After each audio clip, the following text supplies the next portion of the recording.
Hello, I'm Gavin Esler, Chancellor of the University of Kent, and we are preparing for tonight's In Conversation with the former world featherweight boxing champion, Barry McGuigan. Are you looking forward to it, Barry? Very much looking forward to it. I'm hoping to get some very sensible questions and some maybe not so sensible. We're going to have a bit of fun. I think we can possibly get both sensible and nonsensical. That's me with Barry McGuigan in Conversation from the University of Kent.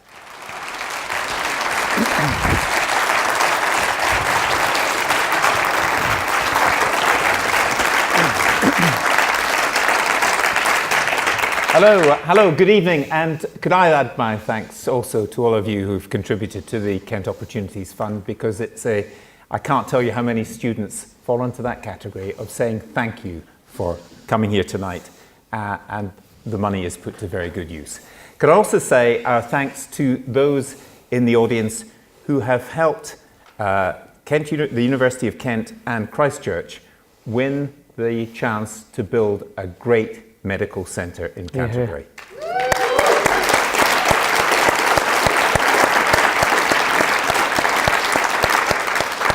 This will be good for the universities, it will be good for Canterbury, it will be good for Kent, and I think it will be good for our country. Now, my first job in journalism was with a newspaper called the Belfast Telegraph, followed by some time with the BBC in Northern Ireland. And these were somewhat difficult times. In Northern Ireland, as we all know, neighbour was sometimes pitted against neighbour, unionist against nationalist or Republican, sometimes Protestants against Catholics. Some 3,500 people were killed, and many of us didn't agree with our neighbours about many things. But one thing we tended all to agree on is that this guy was a really good guy, and we wanted him to win. Now, Barry was born in the Irish Republic, just over one side of the border. He had huge support in Northern Ireland and all over the island of Ireland. He was known as the Clonus Cyclone, and still is. In fact, in 1982, he won 8 fights, 7 by a knockout. He went on to become the WBA World Featherweight Champion against Eusebio Pedrosa of Panama at Loftus Road. And if you ever saw that fight among 20 million people who did on television, it was amazing, and we'll get to that in a minute. Above all, Barry, throughout his career as a boxer and boxing promoter, has used what can be and can seem to be a very brutal sport to help bring people together, to help make lives better. So please will you welcome Barry McGuigan.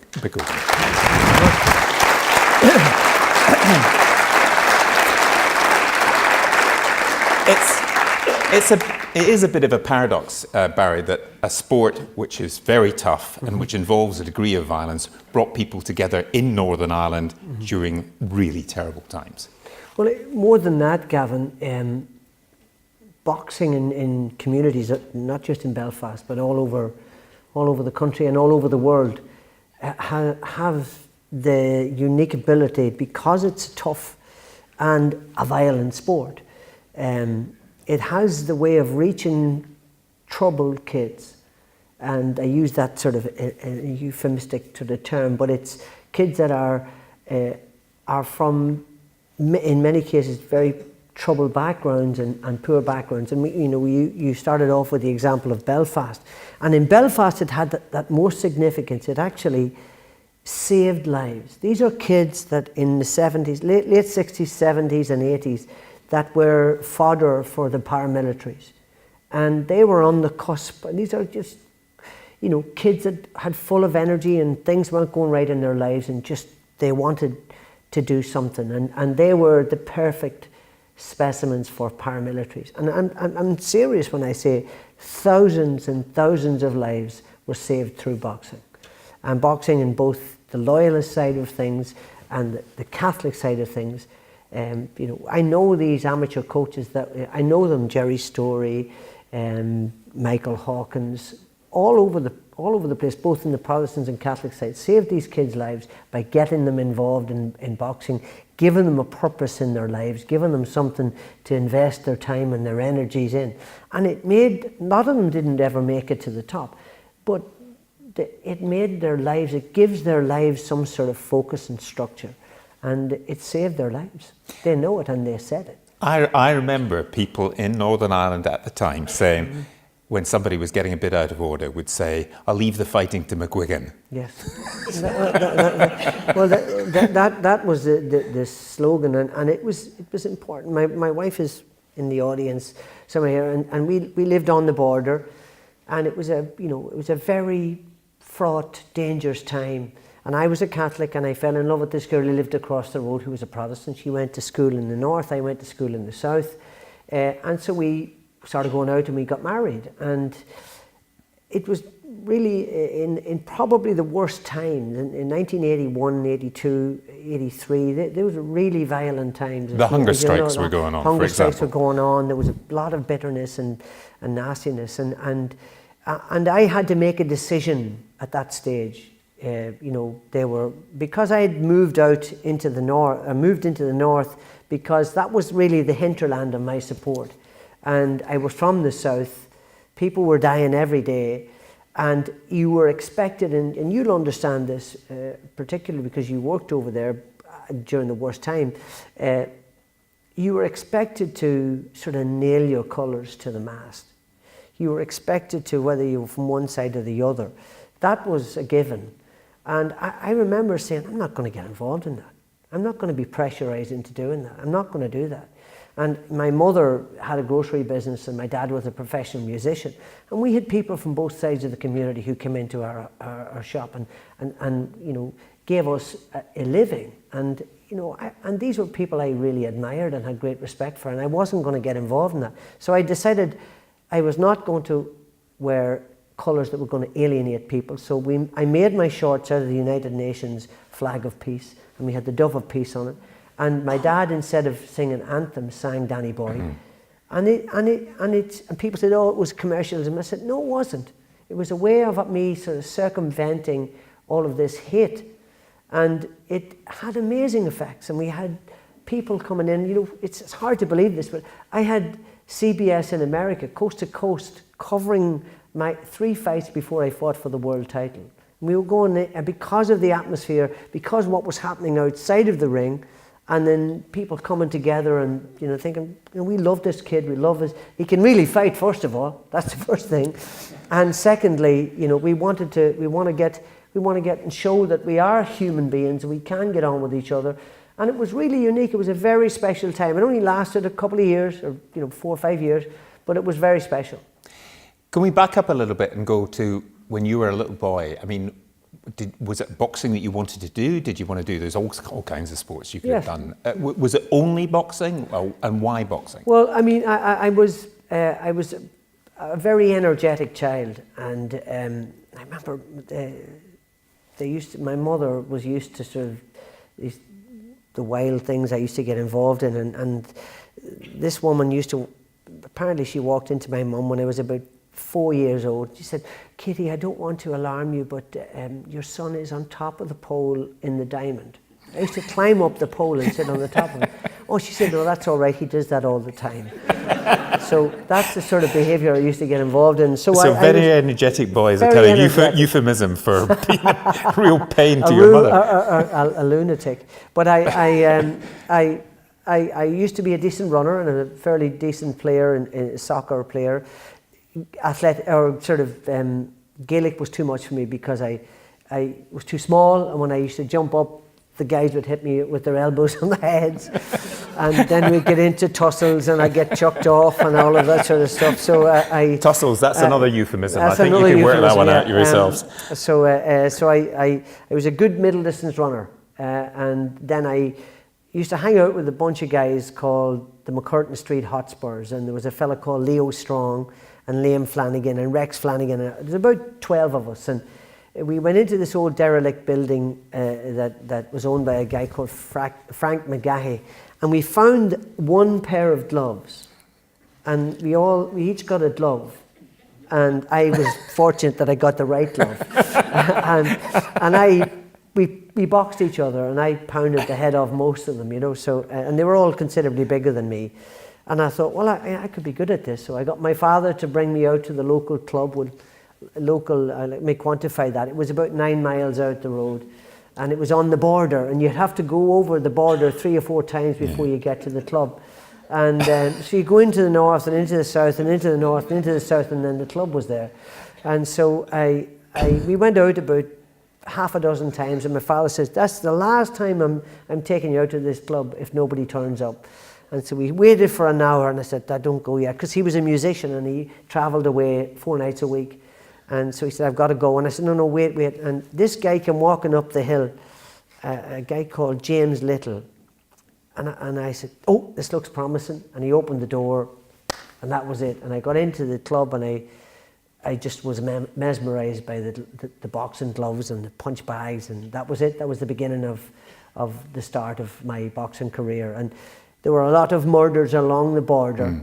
And crossing the border was really tricky, wasn't it? Tricky. I mean, you never knew who you would meet on either side. The interesting thing was it didn't really become a problem until sort of mid-70s, where there were a lot of murders on the border, and different sides committing horrible, hideous offences, and then they started to blow the roads up and barricade the roads, and so they would funnel you through one road. And my mother just said it was too risky, so I better find a club that's in the south. And I joined the Smithborough Club, which had been open in the 60s and closed, and then reopened in the 70s. And really that was the beginning of me entering championships and boxing for titles. It took me 3 years before I won a national title, and then it just took off straight after that. I should say, we're not going to talk about politics tonight, but this is the same border that our dear Foreign Secretary says is like the border between Islington and Westminster. Who knew? Anyway, let's leaving that aside for one moment.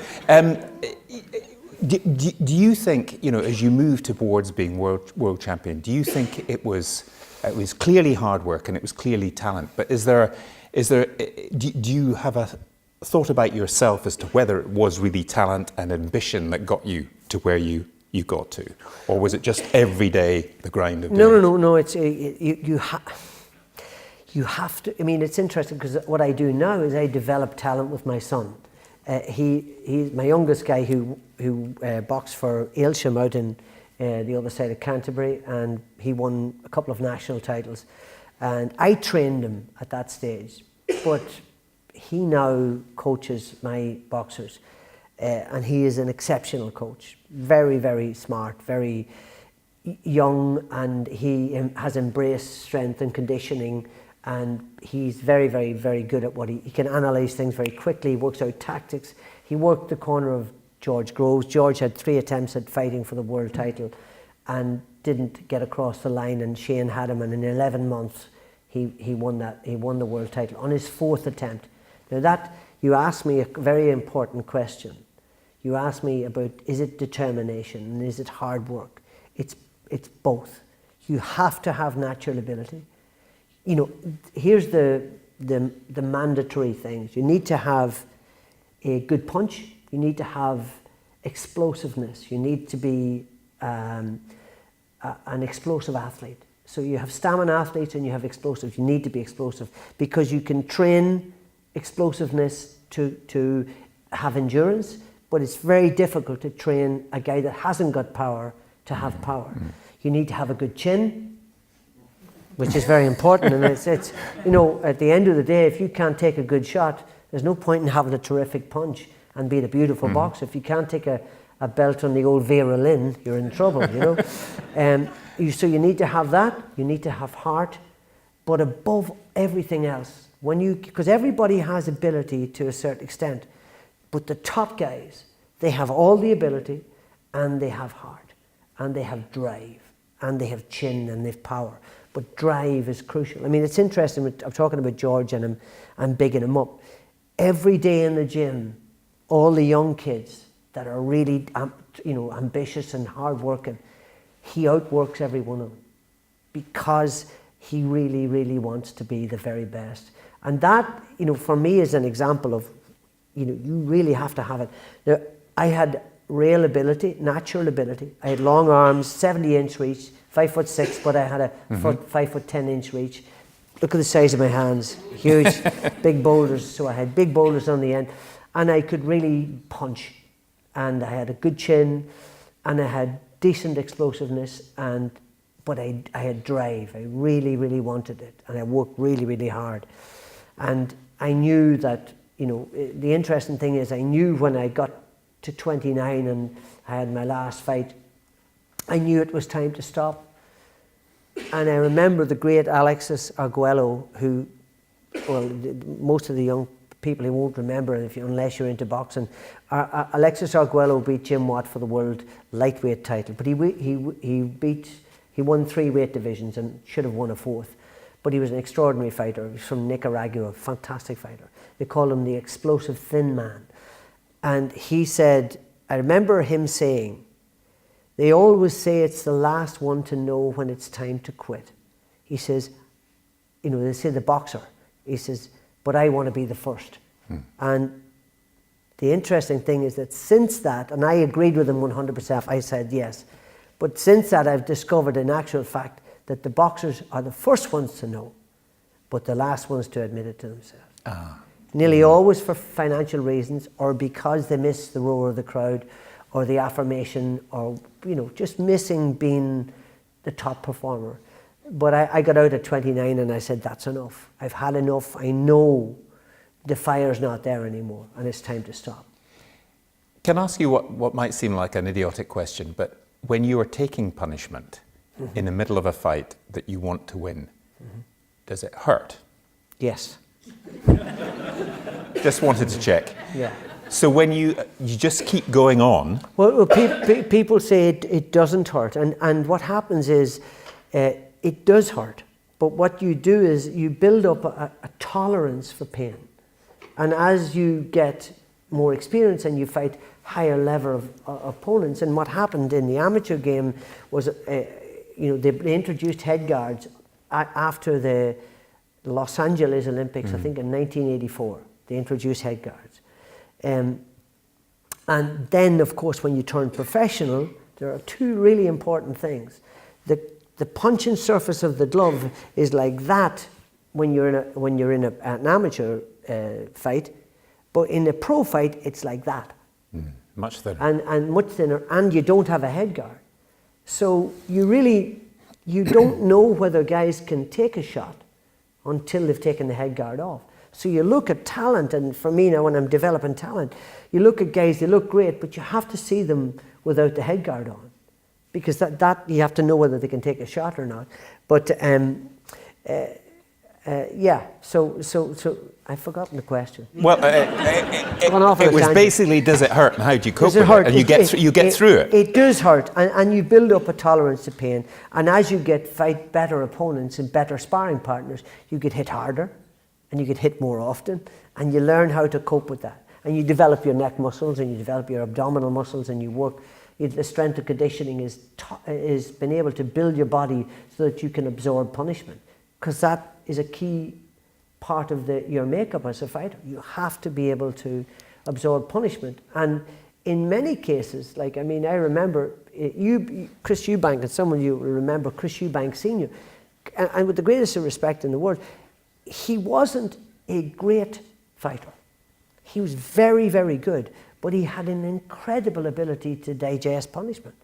And the other guys that were marginally better technically could not absorb the same power that he could. And so when they got tired and fatigued and he could take their punches, and then he started hitting them, they couldn't take it. And that is a fundamental part of a professional boxer. You have to be able to absorb punishment, but it does hurt. Yes, it does. And you hurt for a week after a fight. I used to fight 15 rounds instead of 12. You'd be sore for a week. But the other thing is, Gavin, on a 6-week, 12-week, sometimes 14-week preparation for a fight, when you start your sparring and you're doing your physical, your strength work and everything else, you're literally sore every day. Every single day you're sore, right up to the week before the fight, and then you've got to maintain your weight and drop your weight and monitor every bite that goes into your mouth, because that is one of the crucial things of boxers nowadays, and the difference between now and when I fought 35 years ago or 30 years ago. The difference is that you can weigh in the day before the fight, and you weigh in at 12 o'clock, 1 o'clock on a Friday, and you box on Saturday at 9 o'clock, and you're a featherweight, which is my weight division, they weigh 9 stone on 12 o'clock on Friday, and on Saturday night they weigh 10 stone. And people say, how can that be? Easy. They just liquid, and what they do is they dry out slowly, they drop their calorie intake, they drop their 3 litres of water to 1 litre, and then in the last 3 or 4 days, just enough to satisfy their thirst, they bang on the scales exactly 9 stone, and as soon as they get off the scales, you'll see them wallop, diorolite, and the next night they're a stone heavier. So it's hard to believe, but that's one of the parts of the game that's the difference between now, bigger, more filled in. I look at some of these guys, how under God did he make 9 stone? He's huge. And that's what it is. It's diet and conditioning, strength and conditioning. Now, we talked a bit about receiving punishment. What about giving punishment and the way you feel, because you know what it's like, you know how much it hurts, you also hurt people. That's part of it. How does that go down with you? Well, it's part of the business, and it's interesting, Gavin, because I'm worried about contact sport, and I'm just worried about it in the future, because we've got this movie Concussion, and we have, guys been sin-binned in rugby, and I understand all that, but you got to be careful that you don't take away the nature of the sport. That's why kids have got involved in it. That's why they wanted to do it. And of course we have to make sure that all the medical facilities are there if anything goes wrong. But you can't play with contact sports to a degree where you take it away, because then nobody will want to watch it. Or do it. And at the end, of course, people get injured, and we've had a dreadful 18 months in boxing.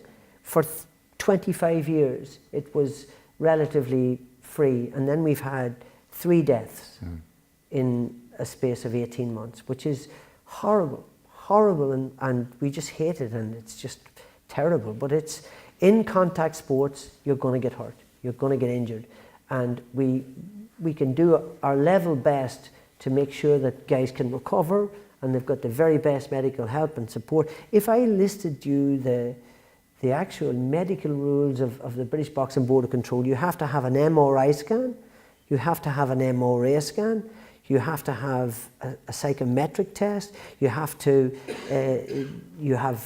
annual MRI scans. If you're knocked out, you're out for 30 days, you can't spar, you can't train. So they really are very thorough.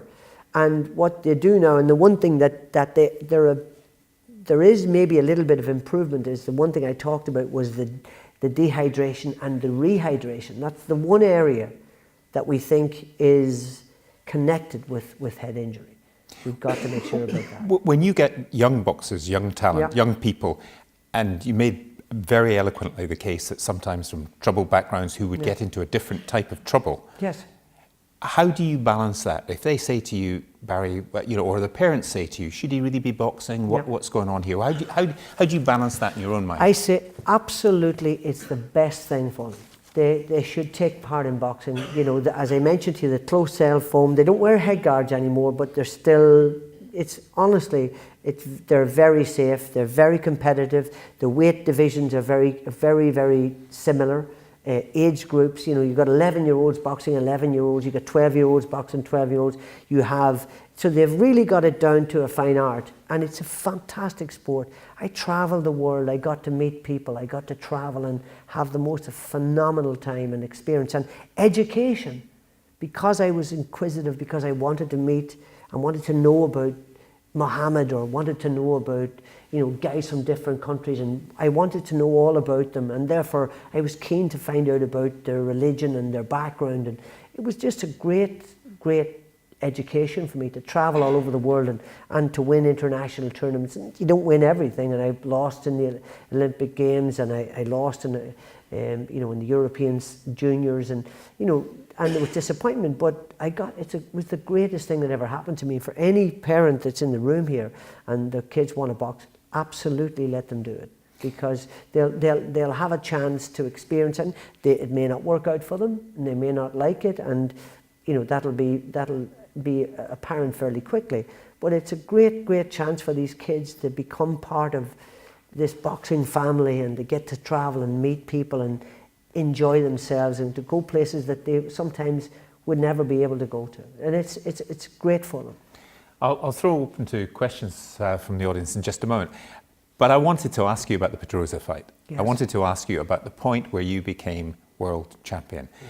And it was an amazing fight. Loftus Road, 20 million people saw it. Yes. Is that right? I mean, tell us a little bit about the scene, because it's for you, it must have been very tough. For him, it was slightly tougher, but it was great entertainment. Well, what happened was, I mentioned before that CBS covered my fights, and they wanted to see me tested by a guy that could, before they'd back me for a world title fight. So they got in this guy in the King's Hall called Juan Laporte, and he was a terrific fighter. There were only 2 champions, WBC, WBA, recognised in the UK. And we fought 15 rounds. The WBC had introduced in '82 the 12-round fight. But the WBA the WBC fought 12. The WBA didn't agree to 12-rounders until 1986 or 87. So it was one of the last 15-rounders. But before the Pedrosa fight, I fought this guy called Laporte. He had lost the WBC title, and he gave me a terrific fight. But I proved that I could fight at the highest level, and so I got my world title fight. And he wouldn't come to Belfast because of the troubles, and that was pretty. And also, he saw on CBS the phenomenal support and the cauldron of the King's Hall, and it was such an intimidating atmosphere that obviously he didn't want any part of that either. So he agreed, and this is an interesting thing. A number of firsts in that we agreed to fight in London, and it was right beside BBC headquarters, and it was in Loftus Road, Queen's Park Rangers football ground, and it was the very first, because Jonathan Martin was the head of sport at that time, and it was the very first time that the BBC had ever done an OB, a live fight. They had covered Cooper and all of those fighters before, but they'd never done it as live. They'd filmed it, edited it, and then put it out on Sports Night or during the week, whatever the programme was called. So they had never actually done a live OB, and that was the reason why we needed to be close to the BBC. So they were literally just around the corner, neighbours, and so they put it out, and it was, and so they didn't have it in Belfast, so we brought the mountain to Mohammed. We brought 10,000 people over to support me, and there were 27,000 people that night in Queen's Park Rangers. I believe it was the best crowd they had all year. And for many a year since, you might actually say. I hope there's no QPR supporters in the audience, or I could be in for trouble. But it was phenomenal, and the noise was incredible. And there were about 4 fights on before the main event, and I was in the home dugout in the dressing rooms, and he was in the away.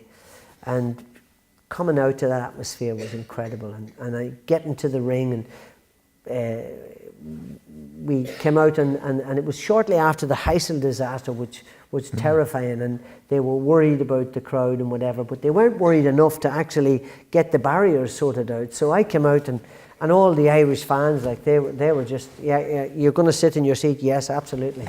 A couple of sherbets later, yeah, I'll sit in my seat. Yeah, and as soon as they walked out, they just surrounded me, and we couldn't move.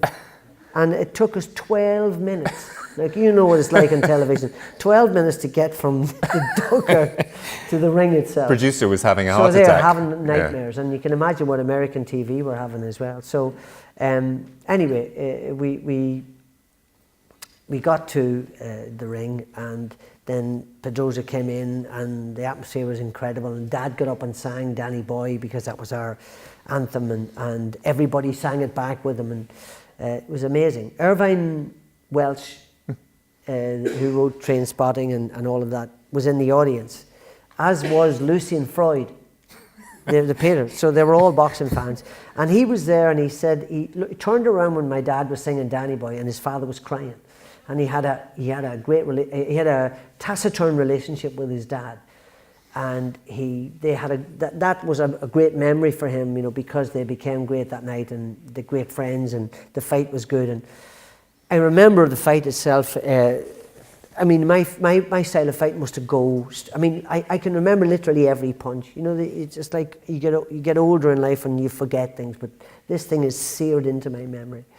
And I remember I knew I had, because he was tall and 5'10" and rangy, and he was a beautiful boxer, and he could really whack. I knew that I had to take the fight to him, walk him down, put him under pressure. Because technically, if I'd have stood off him, I would never have won the fight, because he would have boxed the head off me. So I knew I had to stay on top of him. So I put him under pressure from the first bell, kept walking forward, pushing him back.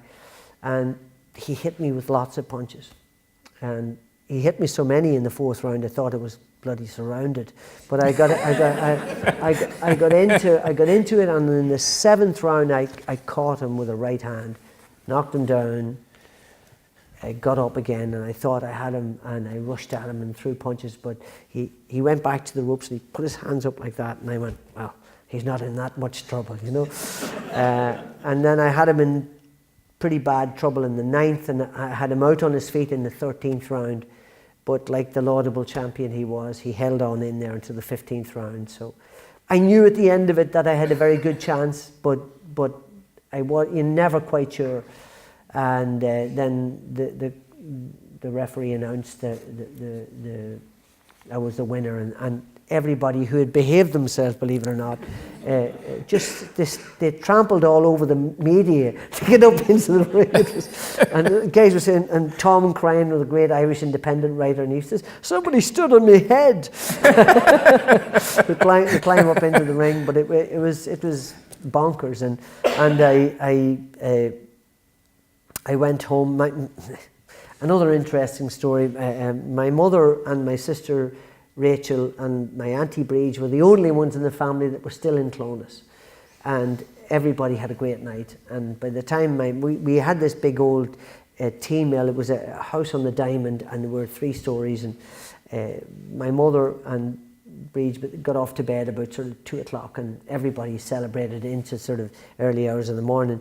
And my mother used to light this holy candle and put it in the top of the television. Helped me win the world title and then burn the bloody house down. Right? And there was a raging fire, and Breege, this is the truth, Breege went down the stairs and saw the fire and saw the smoke and ran back up and woke my mother and woke my sister. And they were sitting, they were standing at the window, opened the window up, and they were shouting out through the window. And there was a guy, a drunk guy, well, everybody was drunk, but he was particularly drunk, a guy called Brendan McKenna. It was like 5:30 in the morning. And he was walking across the Diamond, staggering across the Diamond. And my mother was shouting, help, help, we're on fire. And he ignored her and just carried on. And she said, help, we're on fire. And he turned and he says, we're all on fire, love. It'll be all right in the morning. And he carried on. So thankfully, 5 minutes later, the guard, the Shere Connaught police came up the road and saw my mother and got them out. But it was... That was very unfortunate. But so that was I was going to stay in London until the midweek, but because of the fire, I came home on the Monday. 75,000 people gathered to see me in Royal Avenue, which was amazing. Belfast, yeah. And in Belfast. And then 3 days later, I went down to Dublin, and 250,000 people turned out to see me. So it was amazing. That was the greatest night of my day of my life. Looking at those people and knowing how much I meant to the Irish people was a phenomenal. Not bad for a 4-year-old who used to sit up at the top of a pole in the middle of the Diamond in Clonus. That's He true. didn't do too badly, really. Not too bad. It was great. Let's bring up the lights if we can and have a few questions from the floor. I've got some that have already come in, actually. Who'd like to start us off? There's a gentleman at the front and anybody up the back. Just wave your hands if you would. How you doing? Nice to see you. You just introduce yourself and tell them who you are. Yeah, hello, my name's Norman Phillips. I'm a local amateur boxing coach for many years. You used to work in the university too, right? I still do, unfortunately. My question to you, Barry, your training regime of late 70s, early 80s when you were a top pro. Yeah. And what's the difference between that and what your boy does now with George Groves and the boys he trains? Right, that's a very good question, Norman. I sort of touched on it earlier on. The difference now is that because we have this 24, 30-hour weigh-in, guys are bigger. They're bigger and stronger.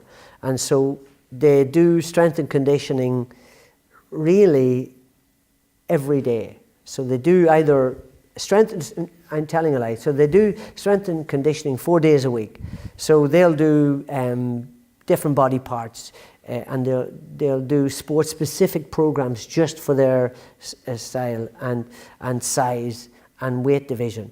And so they're stronger, first of all, bigger, and with proper diet and proper nutrition, and if they eat sensibly. And let me tell you something, even nowadays, with all the advice, they still cheat. They do, they cheat. But it's dead simple. We say, get on the scales. No, get on the scales, because we know whether they're cheating or not. And we can monitor how they drop their weight. But that is the one single thing that's because you'll get guys that, like I was a featherweight. Now, I felt I was a pretty big featherweight, but guys nowadays are so much bigger. And because they can dry down to the weight, they hit the scales, and they only ever weigh 9 stone once. They never weigh 9 stone.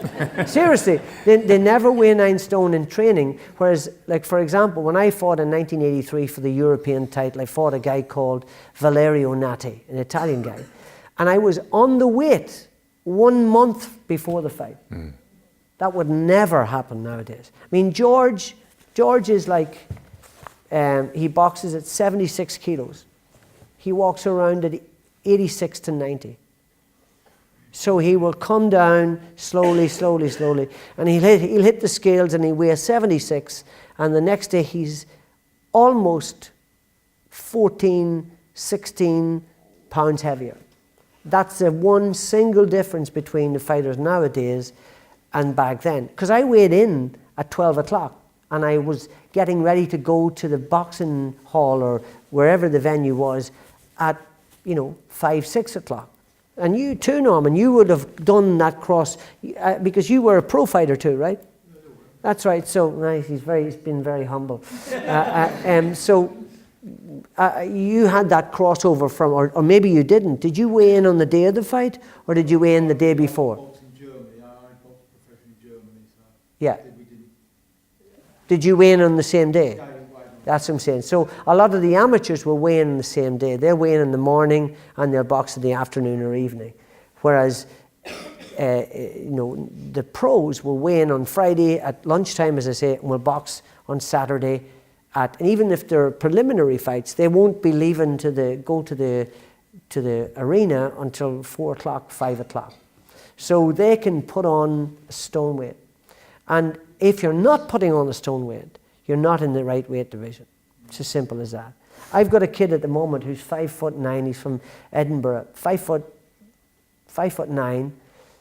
He's tall and rangy, but he can really wallop. This kid, Lee McGuigan, and he turned pro with me last year, and he weighed as an amateur 56 kilos, but now he's weighing bantamweight. So he weighed 8 stone 5 and 12 ounces for his last fight.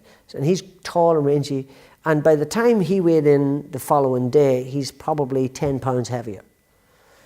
And this kid can really fight, and if I were letting him box at featherweight, I'd be doing him a disservice. He's in the wrong weight division, simply because everybody else is doing it. That's my fault. So I hope that's been clear enough. But the difference is strength and conditioning has improved. Technically, we never forget the fact that it's a skill-based sport, and therefore that is the number one priority. But the strength and conditioning is a very, very big part of it from now on. With free weights? Yeah. No. They do everything.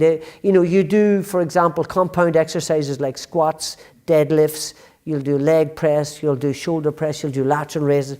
But then you'll get the rotation exercises where you're doing the bar. The bar's coming down. You're turning like that. So it's because the power in a punch is there. It's where you from the bottom of your toe to the end of your fist. I'm talking to the converter, but you know what I'm saying. So that's the rotation. Whether you're playing golf, whether you're kicking football, it's the rotation speed. That's where your power is. That's where it is. Thank you. Gentleman up there. Do you think Joshua's the real thing? Yes. I think Joshua is a pretty unique specimen. 6'6", 115 kilos, runs 100 meters in under 11 seconds. So you talk about a power athlete. This guy is a power athlete. But he's not a natural fighter. Everything he's done has been trained. And he's naturally athletic. But you look at some of the fighters, and you look at Ali. Ali was a natural fighter. He wasn't body beautiful. And then you had guys who could beat him, who weren't natural fighters, but were muscular, like Ken Norton. But I think he's the best heavyweight in the world right now. I think he beats Parker, grinds him down. This is next Saturday, isn't it? Yes, it's Saturday. Parker Joshua. Yes, I'm on Talk Sport on Thursday, so I'm going to tell you before I tell them. I think he knocks Parker out because he's just, the power he generates is phenomenal. But Parker could hurt him, and if he's elusive enough and able to move his head, like the last guy that boxed him, Carlos Takam, just moved his head. He was a little small guy, and he was exhausted by the 10th round, and the referee stopped it. But, I thought he should have been allowed to continue. He is the real deal, but, there are a number of very talented kids out there that are coming through at the moment. And the problem in America is that not enough Afro-American kids want to box. They want to go to gridiron. They want to play baseball. And I just think it's so silly. They could make so much money because the heavyweight division is certainly lacking in talent. But it's great for the UK at the moment because we're dominating professional boxing. At the moment, having the world heavyweight champion is the shop window of our sport. And we currently have 8 world champions. But 2 years ago, we had 14. And we had more than North America. That's the first time in history that's ever happened. So the professional game is going through a purple patch at the moment. And the amateur game is actually going through a very difficult patch because they may very well be out of the Olympic Games in 2020. Really? Yes. No, wait, I want to get some more questions from the floor, but let me pick up at that point. How much is the changing way in which it's televised changes the image of boxing? In other words, when I grew up, everybody would sit around the BBC or ITV and we'd see a fight. Yeah. Now, you really have to kind of make an appointment to view it. Yeah. Some people go to the pub, other people subscribe, but that means that not everybody is going to be watching it. Absolutely. I agree with you, Gavin, 100%. But here's the problem, and you'll understand the capricious nature of television and television executives, both in... I second that. I agree with Barry. Right. Well, but the problem is that you're asking a terrestrial channel to invest and be patient. But if you invest and be patient, you get results. Certainly 30 years ago, when I think the figure varies from 18.5 million to 20 million. It's probably that 1.5 million were probably the Irish guys that didn't pay for BBC, didn't pay the license fee. But the fact is, just to give you an idea, most Sky Sports average audience on a Saturday night is 175,000. 175,000. And that's partly because people don't want to subscribe and pay for it. We had a show on the 8th of October last year with a young kid called Andrew Selby, fantastically talented kid, 2 brothers, Andrew and Lee. Lee's already a professional world champion, and Andrew is an outstanding amateur, and he's in the top 4 or 5 in the world. And we got we got 1.5 million the same night that they got 175,000. But people don't understand now why we're getting small audiences. It's television executives who will not invest in professional boxing. They don't want to, because they're going, oh, no, I'm not sure I want to spend X amount on putting a show on. If they did, they'd get the results. They definitely would. But most families have 3 TVs in the house, whereas back in 1985, we had 1 TV. And whether you liked it or not, you all watched the boxing. You know what I'm saying? You know, the daughters and the sons, and everybody had a reason to watch it, but they'd all sit down as a family and watch it. We don't do that anymore. And that's part of the reason. But I think it's greed, charging 20 quid for a fight. When you're paying, most people here will have Sky TV, you're paying 50 quid, 60 quid a month, sometimes 80 and 100. And then you have to pay 20 quid for the fight as well. I just think that's greed and it's unnecessary. Some more thoughts? Yes, gentleman at the front. Anybody up at the back? Yes, and there's a lady up at the back. I'll come to you next. Hi, Barry. How are you doing? Mike Wilkins. Mike, how are you doing? Great to Very see you well, again. thank you. Yeah, good. How are you doing? So far, so good. Great. Thank great, you. Great. I'm very interested in the psychology of boxing because playing football, you kick off at 3, go out.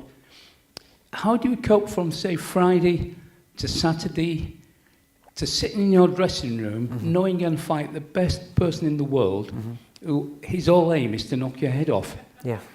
How do you cope with that?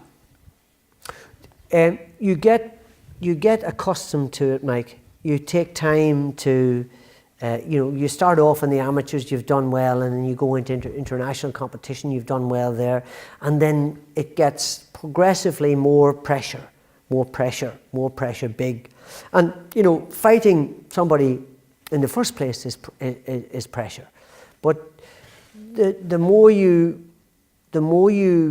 compete, and I talked about the experience of traveling around the world and meeting people and traveling to different places and going to places like Kazakhstan and Moscow and Russia and Poland, and then going to America and going to South America and boxing against the very best in the world. You get used to it, you get accustomed to it, and you get to the stage where you get butterflies in your tummy, but that's part of it. You need that. You need to be frightened. Well, I needed to be frightened. And we got this young fella in the audience here, and I know he's just picked up the boxing a couple of years ago, so he'll understand. And as he gets more experience, you get to tolerate not just the amount of punches and power punches that your opponent lands, but you get to tolerate the pressure of the fight, the day of the fight, not worrying about it, just chilling out, trying to think of everything else but the fight. Invariably, it comes back and your tummy starts, and you start shaking, whatever. But that's a necessary evil. You need those nerves because that makes you alert and sharp and quick, so you don't get caught cold. But everybody that says they don't do it, that they're telling lies.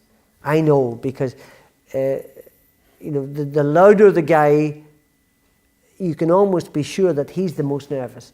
The guy, because there are different ways of controlling it, and some people are bumptious and loud, but it's normal, Mike. It's how you cope, and it's, to a certain extent, you look at the rugby players, how they're going out on the field and everything else. I mean, it's different in team sports. I agree. The individual, it's different. Yeah. Where you're going out there. Yeah. And you know that your opponent's going to try and hurt you badly. Yeah. If you can. Yeah. You're not going to get that in team sport. Really. I know that, but that's why I picked boxing, and that's why most boxers pick it. But that's what I love. I love the fact that this guy wants to hurt me, because I know he's not going to. I'm going to hurt him, and it's like that was part of it. But I never thought of it the interesting thing is, I never thought of it in a violent way. I never wanted to hurt people. Never. It was just, I can be better than you. That's all it was. And you see these guys, and it really makes me very cross. I see these guys spitting vile at each other and saying the most disgusting things, and I just want to slap them and tell them, stop that. It's really, that's not necessary. And then you see Klitschko and Joshua, who behaved impeccably and fought a phenomenal fight. That's the way to do it. I keep saying to kids in my camp, I don't want you in my camp if you're going to behave. We vet them beforehand. We always put people through the grinder, Meg, so that we know when you put them through a pressurized situation, put them into sparring and everything, all the bile comes out, and you know whether you can deal with that or not. That's why we always give people a week of training before we sign anybody, because then we know what we're dealing with. But I don't have people like that in my camp, because I can't really deal with it. But it's something you learn to cope with, Mike. All of that is, if you're brought along at the right pace, and sometimes for me as a manager, I've got to move people more aggressively than others. But you can still see how they're coping, and if they're not coping well, then you just pull them back a bit. But it's something you learn to deal with. Thank you. Lady at the back. Thanks, Mike. I'm hoping this isn't a dumb blonde question, and I'm not a boxer, by the way. I'm going back to your previous point, and I remember seeing a programme a while back, watching a boxer go through the drying out period and how dangerous that was. And if it comes back to people being able to put on that amount of weight in a day, and I feel I know what that's like, why can you not change the rulings about when the weighing happens? Is there something? That's a very good point. Yeah. Well, what we're doing now is, and again, it's very difficult to get it exactly right for everybody, because we're all different. And some of us can tolerate it and others can't. And that's what makes the word so interesting, because we're all different. And it's, Mike talked about the psychology of boxing. And some guys, you have to shout at them and scream at them to do something. Other ones, they just want to train all the time. You've got to say, stop, don't do it. You got to. So each individual is different. And in relation to weight making, that's a similar situation. But what we do now is, for example, when you're boxing for a championship, Josh Taylor is one of the best kids in our stable. So he boxes at 10 stone, 63 point whatever kilos, or 140 pounds. So a month before the fight, 30 days out, he's got to be within 1 stone of that weight. So he's got to weigh 154, 30 days out. And what they're now doing, and it's the way to do it, is that each fighter, as they get closer to the championship contest, they're weighed, and they've got to be less and less and less. So they've got to be closer to it, so that you don't have what we call crash in the weight. So they are really on it, but they still can get better. And I genuinely believe that head injury is to do with dehydration and rehydration. I think that's the one common denominator amongst all of the injuries in boxing. And again, knowing when, I don't want to get into the gory details, but a lot of intelligent people here now, and they'll understand that a subdural hematoma is the worst possible scenario in a boxing. That's a bleed inside the brain. That's the worst thing. And the problem at the moment, there is nothing that can tell us that a guy's got a bleed on his brain early in the fight. Now, the MOD have come up with something very recently that fits around the skull and can detect a bleed, which is phenomenal news for us. So we are really excited about that, and I want to really get that in. So the area of dehydration and rehydration is very important, and a very good point. But we're getting to grips with that, and then we need to work on the acute injury and how we can stop fights early. Gerald McClellan fought Michael Watson, Gerald McClellan fought Nigel Benn all those years ago, and Michael Watson fought Chris Eubank, and I believe 100% that the injury happened earlier in the contest, and they respond perfectly and they talk normally and everything else, but so there's no way of knowing what internally is going on. But with this new machine, it sounds phenomenal. And you can actually, the guy goes back to the corner, and the people can literally put it on. It's like a skull cap, and it's about that thick. Literally put it over your head, and they can put it there. It's attached to a screen, and they can go, oh, you got a bleed. In which case the fight stopped, and we get him out, and we get him straight to the hospital. and then he's not boxing 3 or 4 rounds with the bleed, and it being exacerbated by more punches. And it's great news. We've just got a few moments left. I just wanted to ask you a couple of questions about you now. I mean, one came in, somebody emailed me and said they were interested to know how you made the mental adjustment when you knew it was time to quit. I mean, you made it clear you knew when it was time to quit, but one moment you're at the top of the world, you're boxing, you know, the best people in the world, and then you have to do something else at a fairly young age, 29. Yeah, 29. So how did you cope with that? It wasn't easy. It was difficult, but I didn't box. I didn't do any boxing training, because I'm always into training and keeping fit and whatever. Still train 3 times a week, but I haven't hit a punch bag in 25 years. Because you because just I deliberately, I thought, that's how it all starts. You start hitting the punch bag, you start hitting the pads, you do a little bit of sparring, and then you think, oh God, I'm going to make a comeback. I'm telling you, that's one reason, and you know, and a lot of it is literally people falling on hard times, and it's difficult. And I'm reading a fascinating book at the moment by about a guy called Bill Richmond, who was a black guy who was freed from slavery in Staten Island in 1773, and he came to London, and he became part of the establishment, and that was the beginning of prize fighting.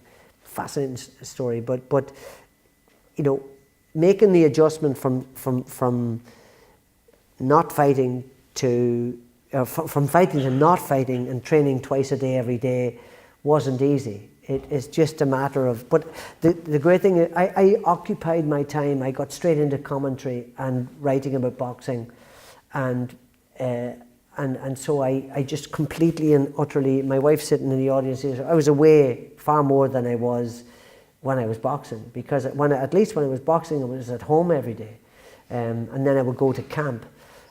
But being in television, as you know, Gavin, it's like you're everywhere. You're just flying all over the place. And I was commentating with ITV, BBC, Eurosport, Sky, Star TV in America, Sport Network in America, Star TV in Asia, I should say. So I was just flying about all over the place, and then I eventually signed a deal with Sky where I worked exclusively for them for 10 years, and then I went to ITV for 4.5 years.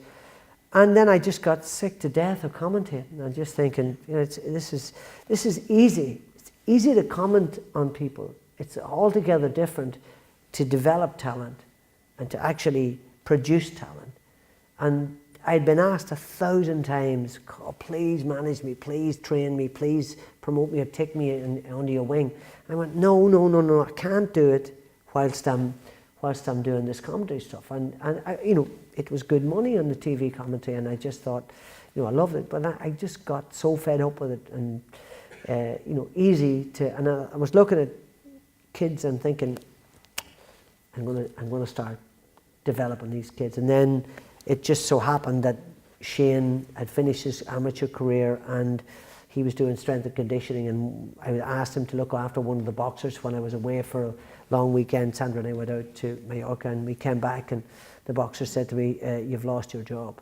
This guy's brilliant." So, and it was great because he was able to, you know, he had the experience of being a boxer, and for 4 years he had just short of 40 fights, and he won a couple of national titles, and he understood it. But I trained him like a pro. I trained him the way I fought myself. So actually, it was the wrong way to do it, but I trained him the way I trained. So the difference is that he knows that every individual is different, and every individual is good at certain things and not so good at others, and how do you batten down the hatches and improve them and that sort of thing. So he is much more versatile than me as a coach, understands his strength and conditioning, understands nutrition implicitly, and that's why he's really, really good at what he does. And he understands human beings, and he can take a guy that's aggressive and taking a guy that's defensive and make them better. And that's, I keep talking about it. It's like he's got the alchemy. He can turn the metal into gold, and that's something that's very special. And just a final thought. Do you think boxing will ever return to the kind of position it was in our public cultural lives as it was when you won at Loftus Road, where we'll ever all be sitting around the TV and all saying, actually, we've got a lot in this country to be proud of in our boxers. Do you think that could happen again?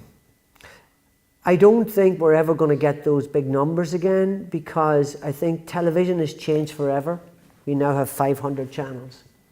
We don't watch it the way we used to watch it. Life has changed.